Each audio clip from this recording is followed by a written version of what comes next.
Kemudian di antara metode mereka, ya, mereka hanya beriman dengan sebagian dalil dan menolak sebagian yang lain. Ini di antara poin yang sangat berbahaya dari ahlul bidah.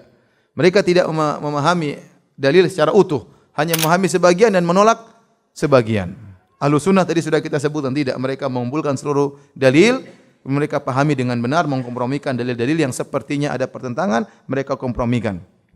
Sebagai contoh, metode orang-orang Khawarij. Orang-orang Khawarij, ya, mereka hanya memperhatikan ayat-ayat dan hadis-hadis, ya, yang berisi tentang ancaman, dan mereka tidak memperhatikan hadis-hadis dan ayat-ayat yang isinya tentang harapan. Hanya melihat yang ancaman-ancaman saja.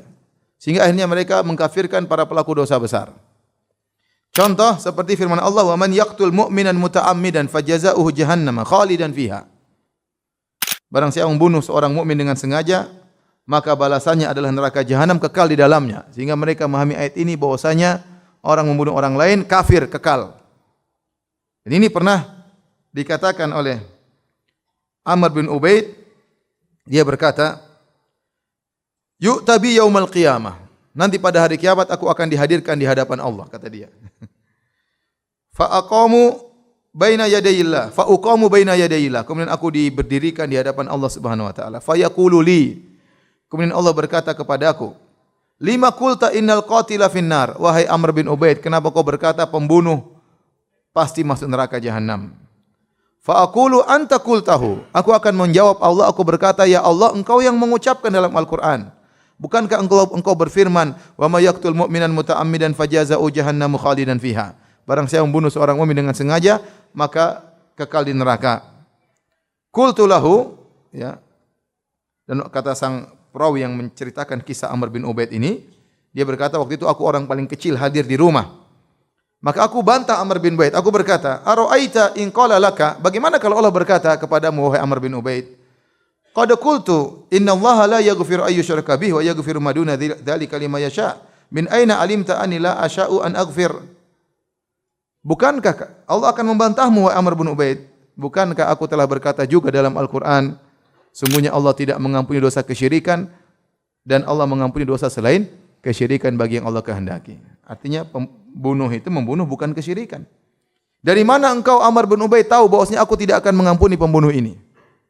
Akhirnya Amr bin Ubaid tidak bisa menjawab. Artinya apa? Dia hanya mengambil satu ayat, dia lupa ayat yang lain. Kalau orang hanya melihat ayat, "Wa may yaqtul mu'minan muta'ammidan fajaz jahannam khalidan fiha." Barang siapa membunuh orang masuk neraka kekal dalamnya. Orang bunuh berarti kafir. Tapi kalau dilihat ayat yang lain, sungguhnya Allah mengampuni dosa selain kesyirikan bagi yang Allah kehendaki. Berarti belum tentu apa? Kafir. Maka Ahlus Sunnah menggabungkan di antara keduanya.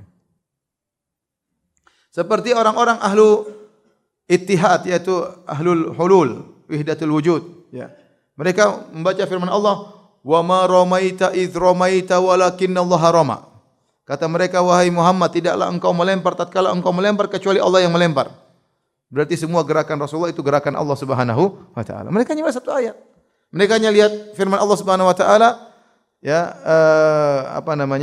wa huwa ma'akum aina ma kuntum. Allah selalu bersama kalian dimanapun kalian berada, sehingga mereka meyakini Allah bersama mereka dalam jasad mereka. Repot. Mereka hanya melihat sebagian ayat. Mereka tidak lihat begitu banyak ayat. Rasulullah SAW berdoa kepada Allah. Rasulullah SAW ketemu dengan Allah, dua zat yang berbeda. Dan banyak ayat yang menjelaskan Tuhan bukan manusia. Tuhan tidak pernah bersatu dengan manusia. Jadi repot, hanya ambil satu ayat kemudian yang lain tidak dilihat. Sama dengan orang-orang Murji'ah sebaliknya. Orang Murji'ah mereka hanya melihat hadis-hadis yang memberikan harapan. Sementara mereka lupa dengan hadis-hadis ayat yang memberi ancaman bagi orang pelaku maksiat masuk neraka jahanam. Contoh dalam hadis dalam Sahih Bukhari, perhatikan hadis ini. Kalau orang hanya baca hadis ini tidak baca yang lain, jadi Murji'ah, ya. Apa kata Nabi SAW? "Ma min abdin qala la ilaha illallah tsumma mata ala dzalik illa dakhala al-jannah." Tidak ada seorang hamba pun mengucapkan la ilaha illallah kemudian meninggal di atas demikian kecuali masuk surga. Qultu wa in zana wa in saraq. Ya Rasulullah, meskipun dia zina, meskipun dia mencuri. Qala, kata Nabi, wa in zana wa in saraq. Yang penting mengucapkan la ilaha illallah masuk surga, meskipun zina, meskipun mencuri. Aku ulangi lagi, ya, sahabat ini yaitu Abu Dzar kurang ingin lebih memastikan. Dia bertanya lagi. Qultu wa in zana wa in saraq. Ya Rasulullah, meskipun zina, meskipun mencuri, masuk surga. Nabi menjawab, wa in zana wa in saraq. Meskipun berzina pun masuk surga.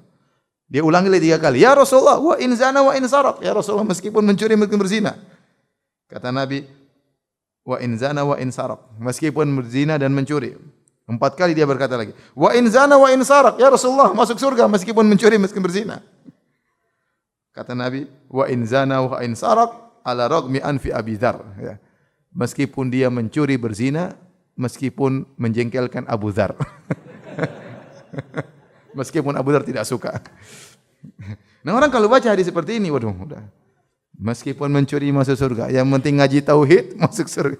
Meskipun mencuri, meskipun berzina, yang penting la ilaha illallah. Nah, kalau baca hadis seperti ini bisa jadi Murji'ah. Orang Khawarij baca hadis yang lain.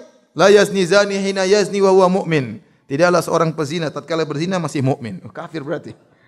Wala yasriku sarik hina yasrik wa huwa mu'min. Tidaklah seorang mencuri tatkala sedang mencuri dalam kondisi mukmin. Kafir.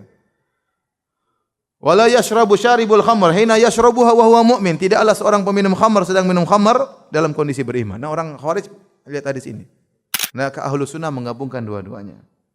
Bahwasanya yang dimaksud ini beginian, dimaksud demikian ya.